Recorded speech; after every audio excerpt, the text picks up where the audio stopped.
Elisabetta nous présente sa deuxième collection Blonde Icons, une série de 30 tableaux qui représentent de multiples visages de femmes célèbres d'hier à aujourd'hui.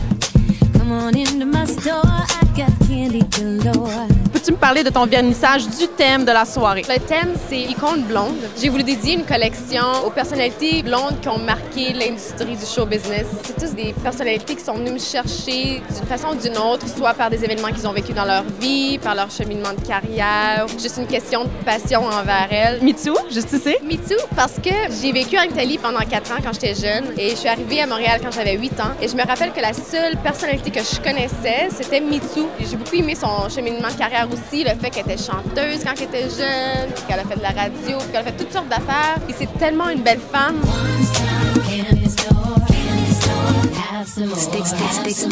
Comment on sent l'ouverture du vernissage de ta copine Elisabetta? Soulagé finalement après tous ces mois de travail puis de préparation. Ça fait du bien de voir du monde qui sont venus supporter Elisabetta puis ses peintures. Ben oui, on est au marché Bon Secours. Explique-moi pourquoi le choix de ce lieu? Le marché Bon Secours, c'est quand même renommé. Il y a la semaine de la mode qui est ici. Le monde connaît, c'est un bel endroit. Et on a été dans un look blanc qui match avec sa robe parce qu'elle fait très Marilyn avec ses cheveux. Mon coiffeur Alex avait déjà des photos de Marilyn préparées. J'avais dit le concept de la soirée Blonde Icons et tout. Je suppose les gens, quand ils pensent d'une icône blonde, ils pensent automatiquement à Marilyn Monroe. Je pense que c'est la top.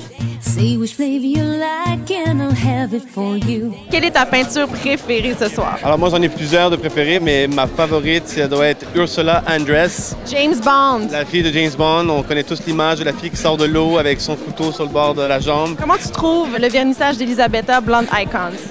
Incommensurable. C'est le mot.